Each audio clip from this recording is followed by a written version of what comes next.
Di usia belia, Fatimah dihadapkan pada kenyataan bahwa ayahnya mengemban tugas sebagai Rasul Allah. Setelah Khadijah meninggal, Fatimah dengan setia mendampingi ayahnya untuk menggantikan peran ibunya. Karena itulah Fatimah dikenal dengan sebutan Ummu Abiha, anak yang menjadi seperti ibu bagi ayahnya. Di awal kenabian, saat Rasulullah menunaikan ibadah di depan Ka'bah, ia diganggu dengan sekumpulan orang Quraisy. Orang-orang itu berkumpul di sebuah tempat. Mereka berkata, apabila Muhammad lewat maka pukullah dia. Setiap orang harus memukulnya satu pukulan.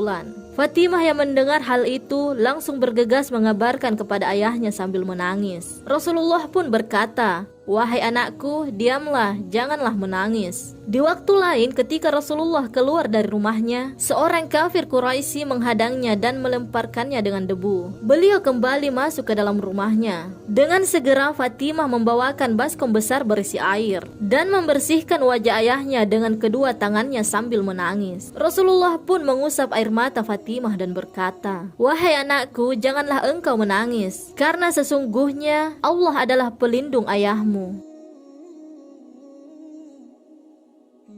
Setelah Nabi Muhammad SAW wafat, Abdullah bin Az-Zubair yang merupakan keponakan Aisyah bertanya kepada bibinya itu, wahai bibi, tolong beritahu aku tentang hal yang paling istimewa yang engkau dapatkan dari dalam diri Nabi Muhammad. Saat ditanya mengenai hal itu, Aisyah diam dan langsung tidak menjawab. Air matanya mengalir, dia menangis sesenggukan. Hingga Abdullah bin Az-Zubair berpikir, mungkin dia bertanya pada momen yang tidak tepat. Ia pun berkata, wahai bibi, jika engkau tidak bisa menjawab, tidak apa-apa. Di sela-sela isak tangisannya, Aisyah berkata, aku begitu rindu dengan beliau. Wahai keponakanku, engkau bertanya kepadaku tentang hal paling istimewa yang aku dapatkan dari dalam diri beliau. Aku tak tahu bagaimana menjawabnya, karena keseluruhan yang ada dalam diri beliau adalah keistimewaan, tambah Aisyah.